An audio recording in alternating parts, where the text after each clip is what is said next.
Hello, fellow tea drinkers. Today we're going to talk about why it's bad advice to only consume material relating to what you plan to create. I see this advice all the time, and this is especially the case in school. But ignore those people. I'm about to tell you why. First, there is no right or wrong way to enjoy a story. There is no superior medium for telling one. Do not feel limited to the stories kept in libraries, sold in stores, or taught in schools. Find instead inspiration from everything around you. There are stories within the songs you listen to and characters in the games you play. Novels contain stories, but so do plays, operas, musicals, and ballets. There are novelettes, short stories, and poems. There are shows, movies, and radio dramas. There are stories within stories and worlds within worlds. Some tales are told with 500 pages, others with 5. Some stories use words only to convey their lessons. Others use a variety of written and illustrated concepts to narrate their journeys. There is no single story that is truer and better than the rest. Read comics, graphic novels, manga. They hold within them some of the deepest and most touching moments ever written. Cling not to adaptations, classics, and reimaginings. Seek out instead new and foreign artists from around the world. There are stories you've never heard of from places just as rich with fantasy and folklore as yours. But above all else, read. Don't concern yourself with the genre, popularity, or status of the stories you enjoy. Reading and experiencing is all that matters. Don't be afraid to find and love things in life that challenge and inspire you. Now, what I just said may sound a bit flowery, but ultimately it is honestly what I believe. If you stick to one genre, concerning yourself only with the things that have come before you in that space, then you will never have a nuanced way of telling a story. You're just going to sound exactly the same as everybody else who's come before you. And it's my opinion that genre is a really poor way of categorizing things anyways. Plenty of things are genre mashups. Plenty of things sort of defy genre anyways. And I find that the most complete, the deepest stories out there, they tend to not be able to be categorized in any significant way, only in one genre anyways. But I do see this advice all the time.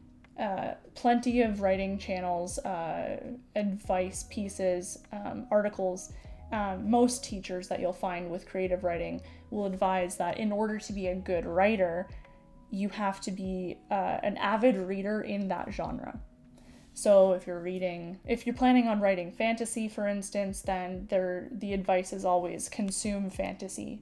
Just consume fantasy, continuing only to look at, if at all, branching genres that are relating to fantasy. But you're never advised, for instance, to read romance or things like that if you're writing in fantasy, which I find that to be extremely limiting. It begins to feel like there's no other way of being a writer, where you consistently see other people saying and reiterating and agreeing with this point over and over again.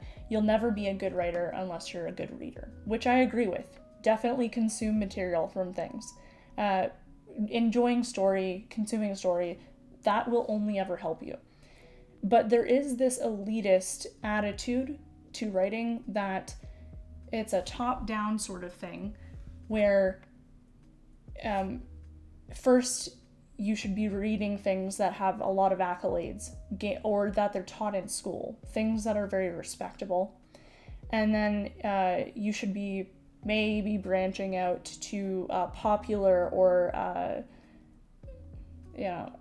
things that are read continuously with the zeitgeist of society, so that you're not being left behind, that you understand these influences within the publishing industry, things like that. And then under that, of course, you're going to be wanting to read things they advise that are within your genre specifically, things like If you're writing horror, they'll advise you to read all of Stephen King's work, for instance. They'll say, read this novel, this is a masterpiece. Read this author, they are a master storyteller in this genre. And I'm not advising not to do that. You should definitely go and check out some of the more prominent authors in the genre that you are looking to write in. But honestly, I find that some of the tropes, the elements that are common in these genres, they don't tend to get broken out of, especially if you only saturate yourself within just reading stories from certain authors, from certain, under the category of that umbrella. And it becomes this thing where people are discouraged from reading foreign material. They're discouraged from, well, you're writing a novel, or you want to be a novelist, so what are you doing reading graphic novels? That's a denigration of what you should be doing. Don't waste your time with that. Don't play video games, it's a waste of time. Don't watch television, it's a waste of time. Any time you're doing not reading should be only spent writing. And it is extremely limiting. I wouldn't have enjoyed 99% of the things that I have happened to be lucky enough to come across in my life if I had taken that advice. I wouldn't have, under my belt now, all of this experience with all these different kinds of stories, if I had just limited myself to reading Western fantasy novelists, contemporary and otherwise, I would be stuck reading like Tolkien and the like, and that's fine. I'm not bashing Tolkien. He's great. Gave us a lot of amazing fantasy tropes, gave us a lot of the fundamentals of the genre. But then I'd be missing out on all of these amazing stories from all over the world in all of their different formats. And that's really sad. And most of my bookshelf would just be completely different now. And I think of how I've crafted the characters and the narratives that I am passionate about. And I honestly can tell you that it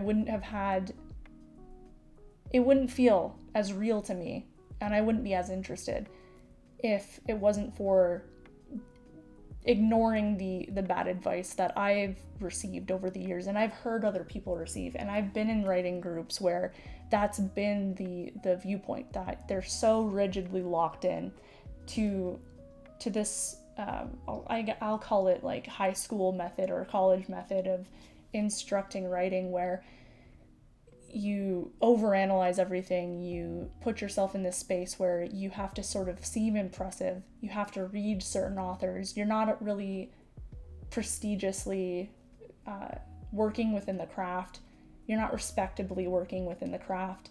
If you're considering watching animation, for instance, yeah, why would you do that? That's for kids. Your time could be better used doing research, writing, reading an actual novel. And absolutely, you should be reading. But my argument is that you should be doing everything. You should be going to the ballet. You should be, reading poetry. You should be reading graphic novels, playing video games. There's so many lovely narratives nowadays. In the past, maybe not as much, right? Video games used to be pretty experience-oriented, and now they're heading more in a narrative direction. And you can see this overall shift in the quality of the stories that are being delivered to us now, where perhaps it was the case that these arenas for entertainment, they weren't as respectable, they weren't as narrative-focused. But to say that now, this outdated way of looking at things, I find that very limiting. I find it very, I don't think it's a very honest way of looking at things nowadays. And I think that people should be more okay with just saying, you know what, yeah, I write, I'm a writer, I'm interested in writing X genre, but I absorb so much material. I enjoy a variety of different stories from a variety of places. I think that's valuable. I think that people should be getting inspiration from everywhere. Their real life, but also, of course, anywhere else they can get it. You wouldn't cook with only one spice, and I don't think you should just read one kind of medium. And that's the honest truth of things. So I want you to shed these preconceptions. I want you to discard everything you've heard before. And stop feeling guilty when you decide, you know what, I'm not in the mood to read a novel today. I don't feel inspired by just reading from one genre. I should be. I want to write in this genre. I want to do this sort of work.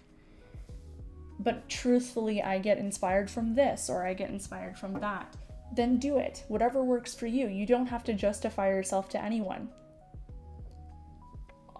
Take inspiration from wherever you can get it. You do not need to feel bad about it.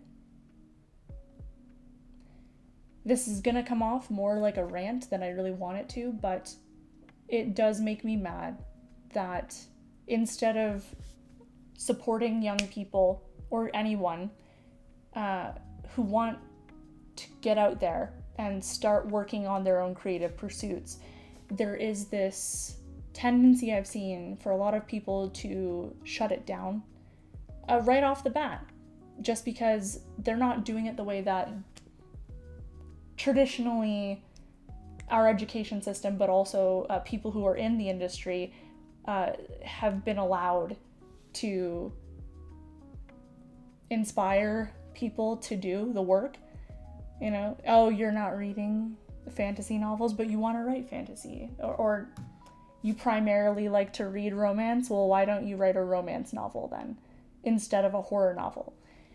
Well, it's important to be able to weave those elements together. You know, you don't want your genre that you're writing in, the novel that you're creating, to feel flat in other areas. You don't want it to be that you've created this wonderful suspenseful thriller, but all the characters just don't feel like they have the proper dynamic, or you don't have them believably, their relationships don't feel real. And that's because, honestly, genres have their strengths, and you should be able to draw on those strengths when creating those different elements in your story. And honestly, as I've said in the past, if we wind this back a few minutes, you can hear me say that genre doesn't really make a lot of sense when you're categorizing a story. It gives you almost no information.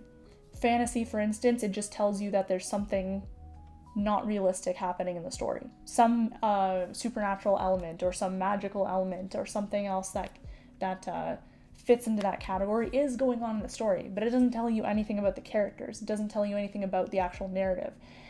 It tells you almost nothing. And there are elements from all the genres, or there should be, in a nice, fleshed out, like complete feeling story, where that is going to be the focus in some aspect, some of the time. Fantasy isn't going to be fantasy every single page. Sometimes there's going to be tragedy. Sometimes there's going to be romance or comedy. And to only limit yourself to reading the works of published writers who happen to be acclaimed or prolific in that genre, I mean, you know, you're gonna, those elements that you want to weave in that aren't 100% fantasy, they're gonna feel flat. They really will. I'm not gonna read Tolkien and think, you know what, I'm really in the mood for that like really good romance that he weaved into the fantasy story. I'm not reading Tolkien to go, you know what, like, you know, he just did those romance scenes so well. This fantasy feels so realistic. The characters just feel, I can just feel the chemistry between these two. Like, that wasn't the point. He wasn't telling that kind of story. It was about the camaraderie, right? And I felt that camaraderie. I felt engaged about that, but there were elements I wish he had done better. fleshed out a bit more. A good example of what I think would be a genre mashing or a genre defying story would be Joss Whedon's Firefly. If you had told him, or if he had listened to the advice to, you want to write a Western, what are you doing watching sci-fi or reading sci-fi? Or, you want to read and write sci-fi, then what are you doing with Westerns? What are you doing with, these sorts of heist or these sorts of, like, honestly, it's a grittier, more Star Wars feeling, less hard science fiction, and those sorts of elements that he brought in. I'm not a fan of either of those genres on their own, but I like it when you can break out of it and mash these elements together into an engaging story. And that's what I'm talking about. If you look through your favorite things, if you really break down the stories that stuck with you, I'm betting you they didn't just feel like one kind of story. And that's what I want the takeaway to be, is don't ever let yourself feel limited because academia or some snobby person in your writing group or a video online told you that in order to be a good X, you had to only consume Y. You don't. That's just not true. So go ahead, play some role-playing games. If that inspires you to be a good writer, then go do that. Drink some tea. I know I for sure will. And have a good evening.